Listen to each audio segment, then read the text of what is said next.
Hey there and welcome. Today we're going to work on multiplying integers. So let's get started.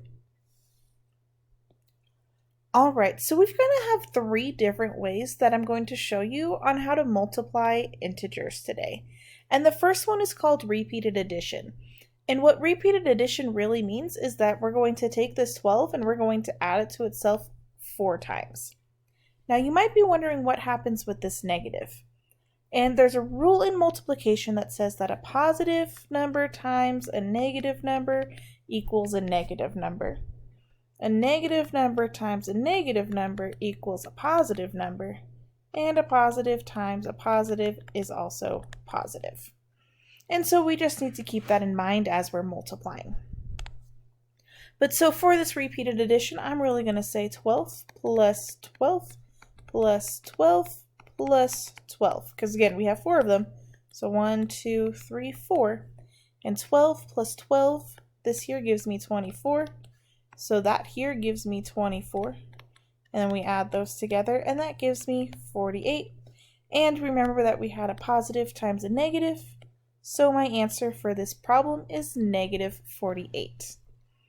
Now, repeated addition will work every single time, but let's be honest, it can be really time consuming, and if you mess up on your addition somewhere, you're probably going to make a mistake, and then you're not going to have the right answer. So when the numbers are small, it totally works and is super simple.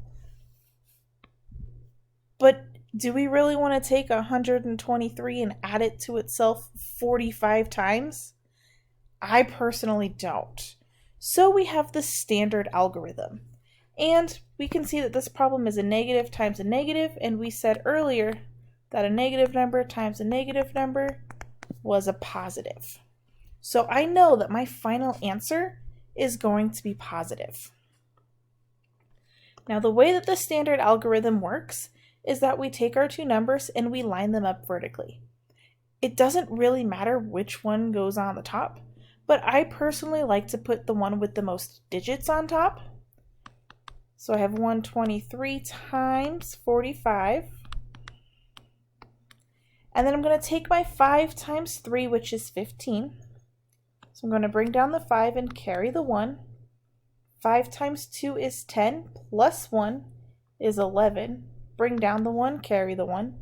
And then 5 times 1 is 5, plus 1 is 6. And now that we've dealt with the 5, I need to bring down a 0 placeholder because I'm no longer multiplying a 1's digit by everything. I'm now multiplying a 10's digit, so I need to get rid of that 1's place. And I'm going to multiply the 4. I'm going to cross off these 1's that I carried so I don't confuse them, because I'm not using those anymore. And so now I'm going to say that 4 times 3 is 12. Bring down the 2, carry the 1. 4 times 2 is 8, plus 1 is 9. And then 4 times 1 is 4. Now for this next step here, we're going to add these two things together. So 0 plus 5 is 5. 1 plus 2 is 3. 6 plus 9 is 15. Carry the 1. And 4 plus 1 is 5. And again, we said that our answer was going to be positive. So my final answer here is positive. This way works every single time, and this is the way that every single mathematician knows how to do. So if you're ever lost or confused and you need to ask somebody for help, they can help you out with this way.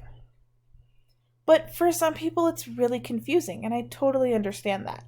So the third method that I'm going to show you today is called the lattice method, and it's actually Chinese. And so the way that it works is we're going to make this box. And the way that this box is made is that we have 1 box, 2 box, 3 box, 4 box for the 1, 2, 3, 4 terms here. And then 1 box, 2 box, 3 boxes here for the 1, 2, 3 numbers there. So we're simply going to just line them up. So I'm going to say 1, 2, 3, 4 times 5, 6, 7. Now we're going to take these numbers and individually I'm going to do 1 times 5, 1 times 5, which is 5. And so I'm going to put a 0 here and a 5 here to represent 5. Now I'm going to say 2 times 5, which is 10. So I'm going to put the 1 here and the 0 here. 3 times 5, which is 15. And then 4 times 5, which is 20. Now I'm going to do the same thing for the next row. So I have 1 times 6, which is 6. So 0, 6.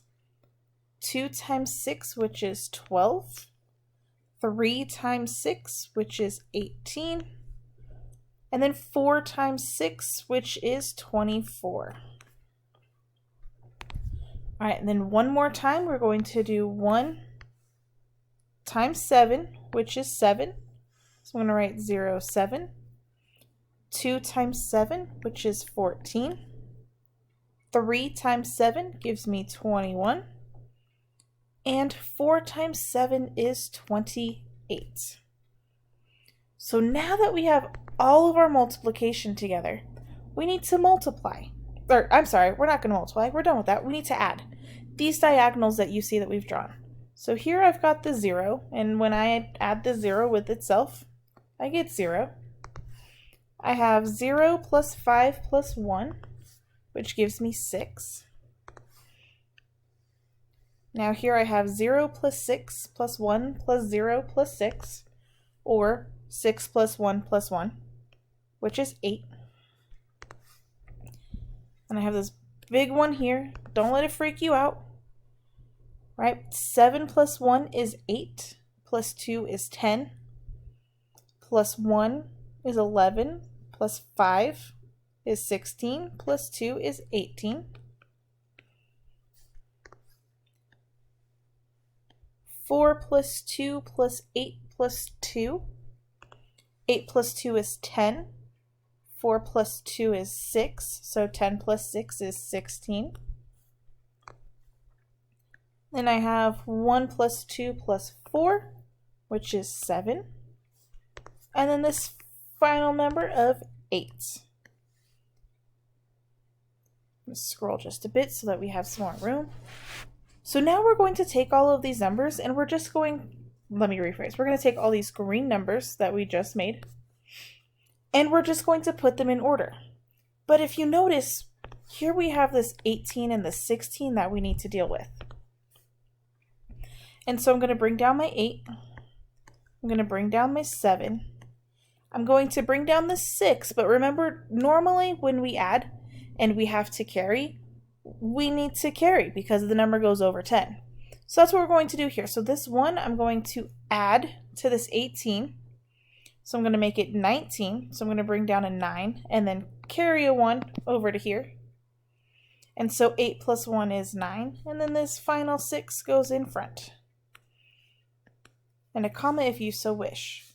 So negative 1, 2, 3, 4 times 5, 6, 7 is going to give me negative 699,678. And that is our final answer. Now I know that the lattice might seem a little confusing at first, but I promise you that a lot of kids really enjoy it. I think it's a lot more visual, and so it's easier for them to see how to get the answer. But those are 3 different methods. They're not the only ones, but those are 3 different methods that you can use to help yourself with multi-digit multiplication. And until the next time, I'll see you later. Love you, bye!